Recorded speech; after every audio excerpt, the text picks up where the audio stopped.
Good morning, true crime friends. Listen, it is hard to believe. Hang on. It's hard to believe that this channel began with a series of 3-minute videos about first the pandemic and then about the Murdaugh Murders podcast. Way back in the day when I had like 4 subscribers, that's what we were here talking about. So much has happened since then. There are so many stories today that I was like, I hope I can squeeze it all in like 20 minutes.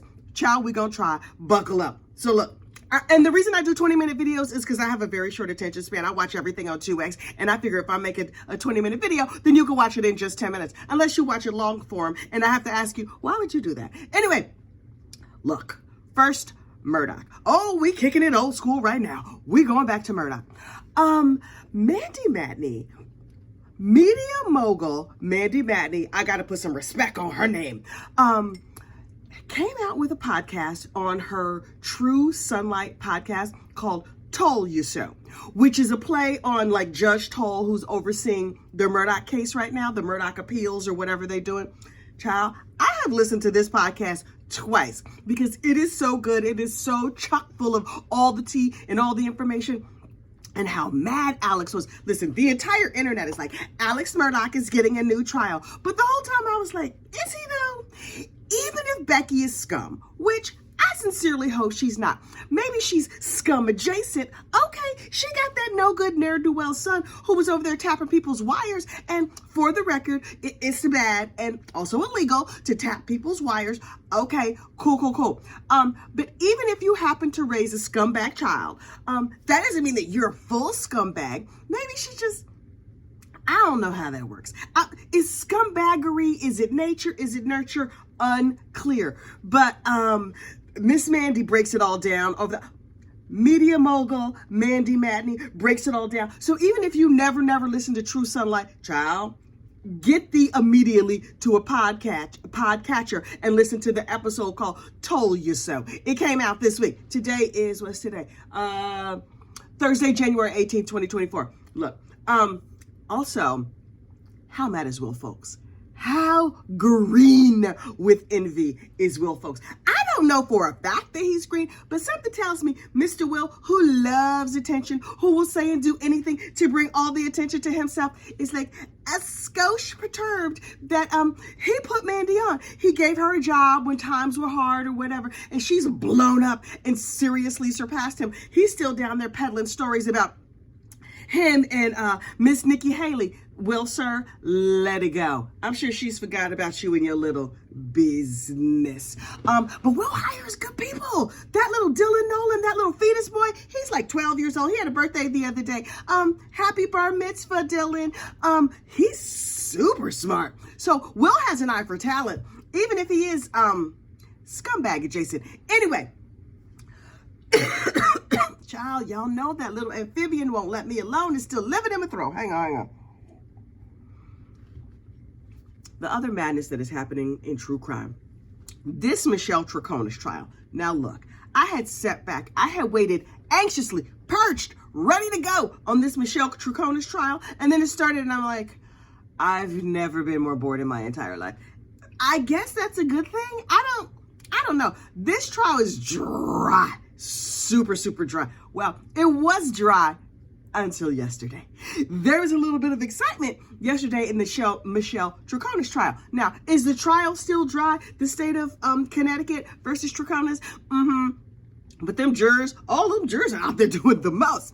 Look, this is what happened. I'm over there on Brandy Nicole's channel. That is over there on the 13th Juror. And I jump in late because, you know, I was at work. I had meetings and stuff. And she was like, girl, did you see the fireworks? And I was like, wait, there were fireworks? Let me scroll this back. So I scrolled it on back so I could see what happened. This is what happened. The jury takes a break, right? And so the jurors are out doing juror things, whatever. But when you're on a jury, you have to be escorted. So the bailiff was escorting 2 of the alternate jurors, I don't know, to go to the bathroom, have a cigarette break, whatever they were doing. And they were coming back upstairs and they're in the elevator. And the prosecutors are like, oh, the elevator's here. And they run and they look and they're like, oh, jurors are in there. And they're just like, okay. They beg off and turn around and walk away. The marshal sticks his head out and he's like, thanks. And then the prosecutors hear somebody say, we love you.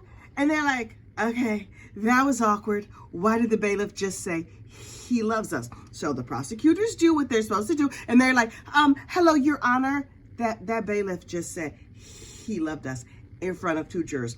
It was awkward, but I'm letting you know because I have clean hands and I'm not doing nothing. I'm not trying to mess up this very boring case.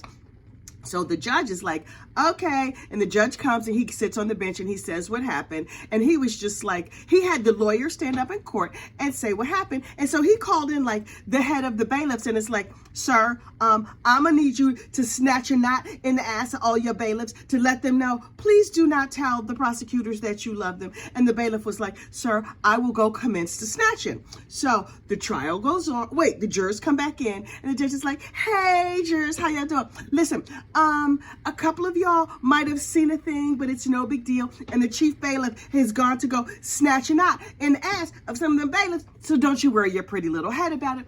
There's nothing to see here.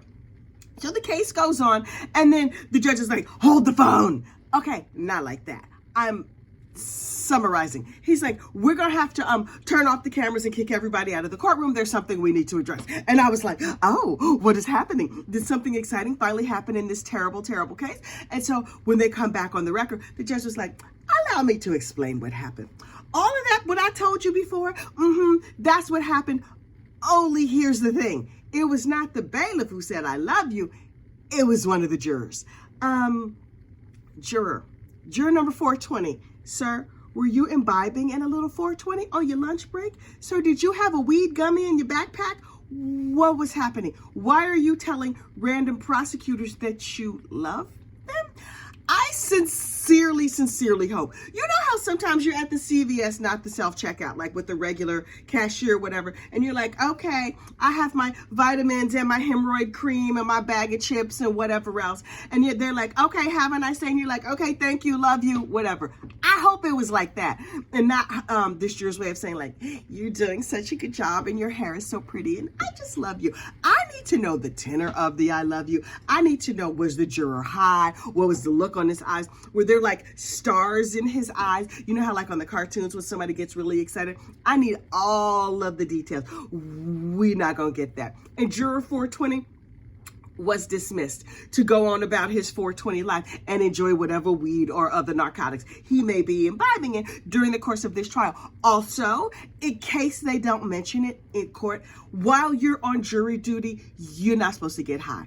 I know, it was shocking to me too. I mean, me personally, I don't imbibe in 420, but if you happen to be a fan and if it's legal in your state and you're not breaking any other laws, then please enjoy your marijuana, have some trees, smoke the Mary Jane, enjoy some bonsai and whatever other slang words there are for marijuana these days. But what you're not gonna do is get high and tell the prosecutor that you love them, because is that contempt?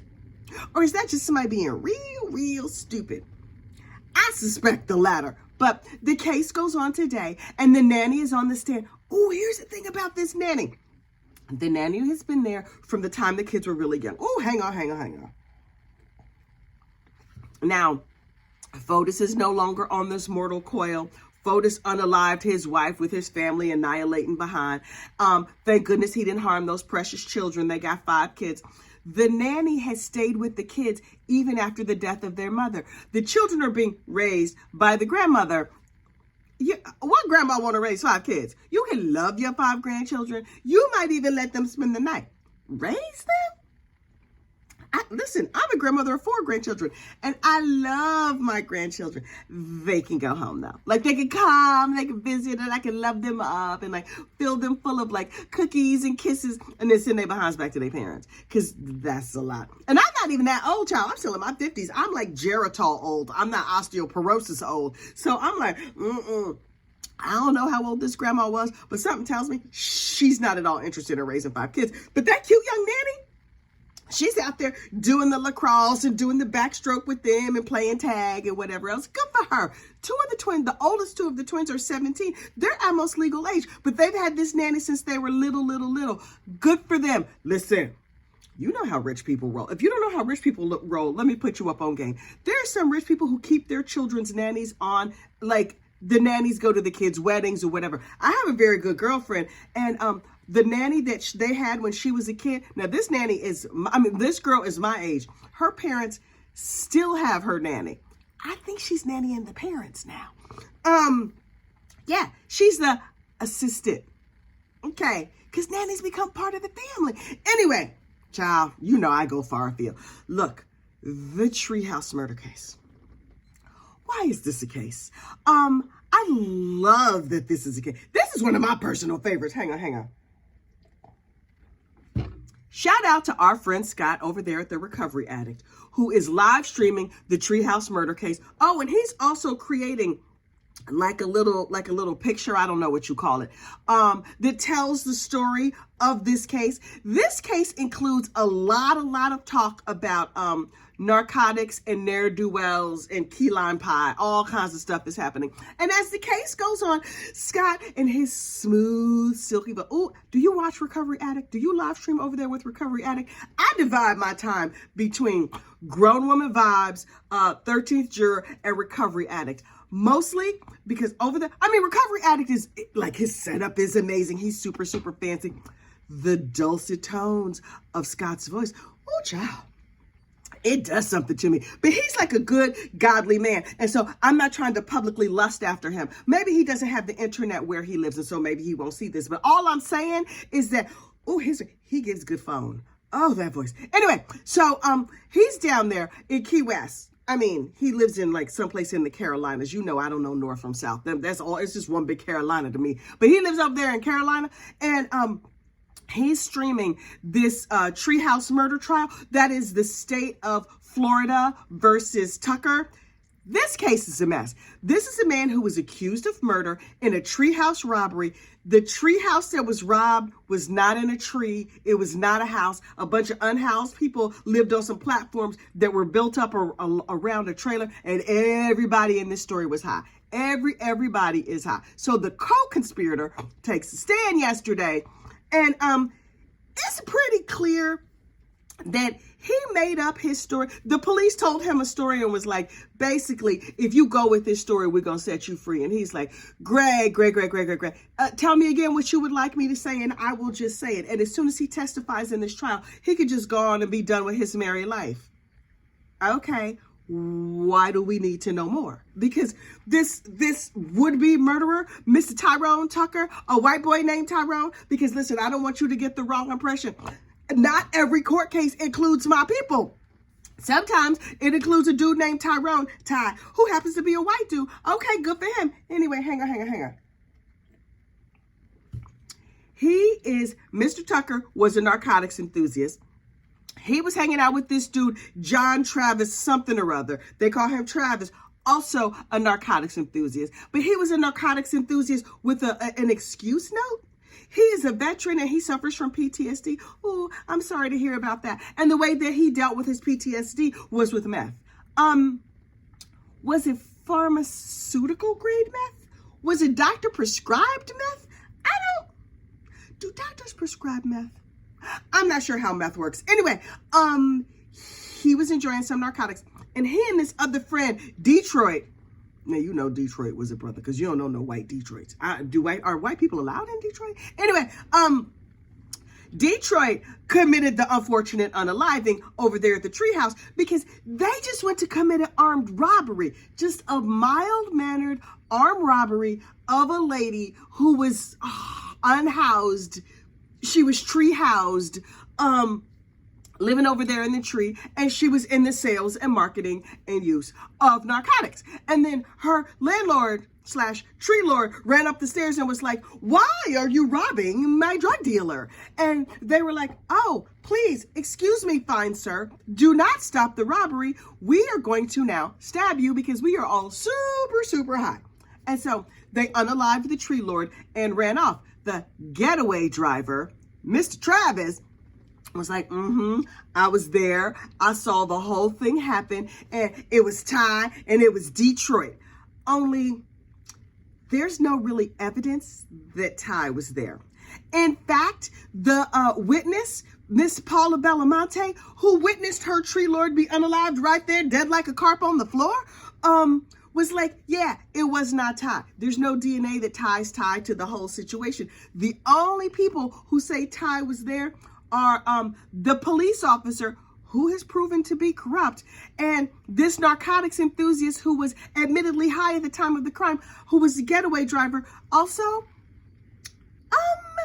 the trip from where everybody was living at this warehouse over to the Treehouse took 30 seconds in a car. That tells me you could have walked it. Why do you need a getaway driver if you're only going like a couple of 100 feet? Were they paraplegic narcotic enthusiast armed robbers? I am unclear. Why do you need a getaway driver? Also, this gentleman says he was paid. Now listen, he heard all the hollering and commotion and he was like, oh, I'm out of here. So he just drove off 30 feet away, 30 seconds down the road, whatever it was. Okay. So you drove off, but when y'all got back to the warehouse, you still got paid $50? The entire take was like $250. That seems like a very large percentage of the stash to pay the getaway driver when he didn't even help you get away. Also, you probably could have walked it. Also, y'all was all high. Does anybody remember anything? Listen, Mr. Travis was so high when all this went down, he was probably just like, what that police lady said, that sound right to me. I mean, it's been 5 years. I've told this lie so many times that seems right to me. My big question is everybody in this story now, like, are they still narcotics enthusiasts? Miss Paula Belamonte, she's going to testify soon, but she's testifying over Zoom from a hospital, and we've seen her with our eyes. I get the feeling that she has not let that narcotic alone. Maybe she's retired from sales and marketing, but something tells me she has not retired from imbibing. Although she is in the hospital and they were like, oh, we hope she lives long enough to testify. Wait, she might die? What's wrong with her? What she got? Is there like something you get? Is there like I don't know, the narcotics flu? I don't know. If you smoke crack, does it give you lung cancer or does it kill you in some other way first? Drug addicts, can you let me know? Because I'm really, really unclear on how all of this works. Last but certainly not least, in other true crime fuckery, in other true crime fornication that's happening out here in these streets, the whatever case of Natalia Grace, the curious case, I can never remember like what adjective they use, the curious case of Natalia Grace. We have talked about Miss Natalia Grace a lot. Season 1 of that TV show was fascinating. Season 2 was a mess and entirely unnecessary.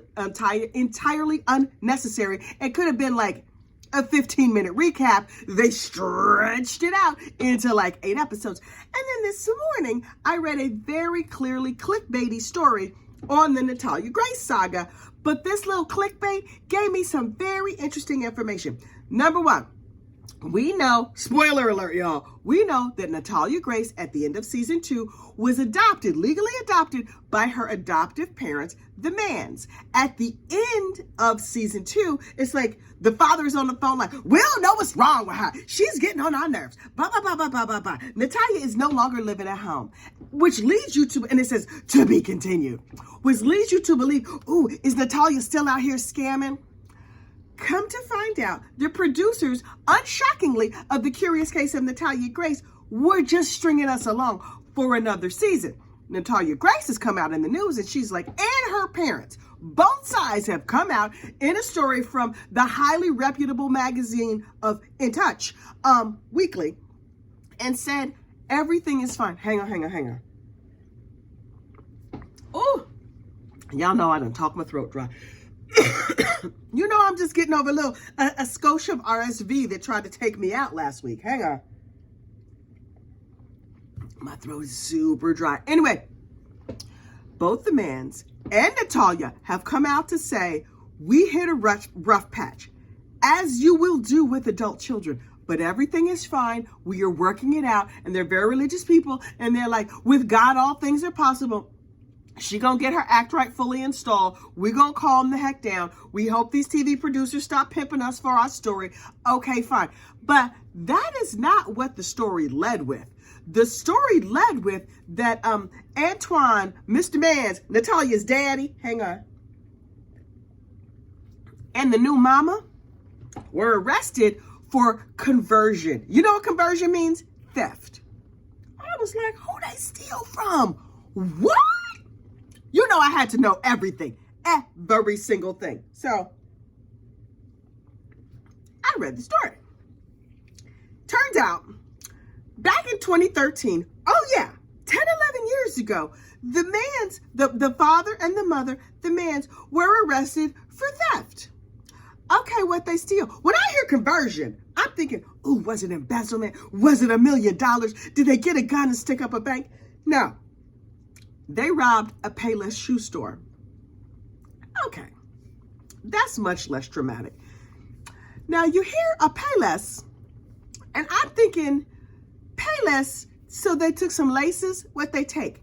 They were arrested for conversion of some mousetraps.